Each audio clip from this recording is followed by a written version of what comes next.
see so many of you here today as we choose to do something bigger by supporting the March of Dimes. Thank you for coming. It's an honor to share my daughter's story with you, and I know we all have a story to share. Here is Ellery's story.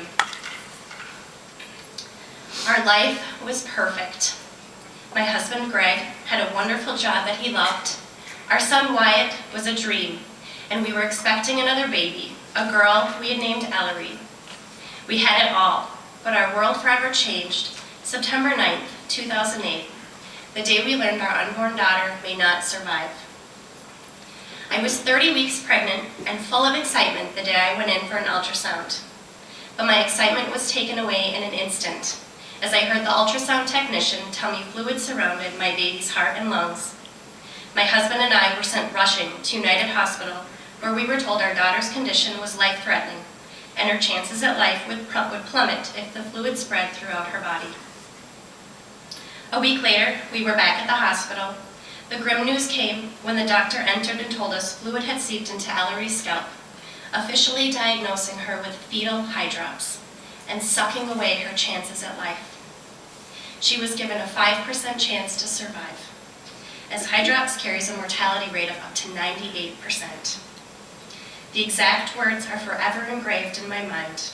Her lungs may not be compatible with life. It's beyond devastating to hear. A few days later, I was admitted to the hospital and stayed there for 8 days prior to Ellery's birth. September 30th, 2008, brought about the most twisted of roller coaster emotions. Just before I walked into my own operating room, I pleaded with the NICU staff to try to save my baby's life, as I knew she was already fighting for her life before she was even born. And as I lay on the operating table, 33 weeks pregnant, I felt the cut across my belly and the flood of fluid immerse as the doctors pushed down to birth my innocent baby. She was blue, limp, and not breathing. She couldn't even let out a cry, as viscous fluid surrounded her heart and lungs, making it impossible for her to breathe. The dedicated neonatal team at Children's Hospital in St. Paul was waiting for Ellery in the next room, waiting to try to save her life.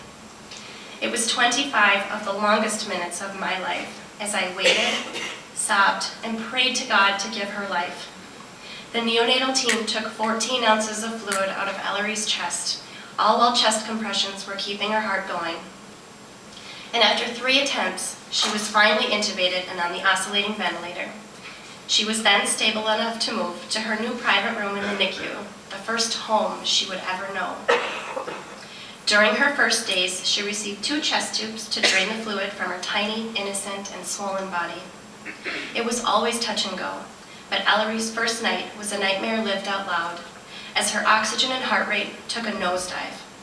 The respiratory team rushed to her room, her blood gases were checked, and it was discovered Ellery was suffering from pulmonary hypertension as well as a pneumothorax. Within minutes, a nitric oxide tank was wheeled into her room, and when all the tubes were connected, her stats perked up, but she was nowhere out of the woods. Morning came, and we found ourselves rushing to be in the NICU again to be by Ellery's side, as she had no reserves left. It was then my husband and I took somber photos of our baby together, as we were not sure how much longer she would remain with us. Days came and went, and while Ellery battled jaundice, low blood pressure, and required multiple blood transfusions. On her 10th day of life, we discovered she had congenital chylothorax, a leak in her lymphatic system which most likely caused her hydrops. To reduce the fat and fluid in her system, she was started on a low-fat formula which slowed the fluid accumulation in her chest. We cried tears of joy as our little girl took her very own first breath and cried when she was 12 days old. And after 2 weeks, she had absorbed almost all of the fluid, showing us what a little peanut she really was. During rounds, staff would often step into Ellery's room and marvel at her. They called her the incredible shrinking baby. Ellery became an official NICU graduate after only 28 days. However, she was admitted to the pediatric ICU 3 more times over the course of the next month. She came home for good the day before Thanksgiving in 2008. and we were finally complete in the comfort of our home.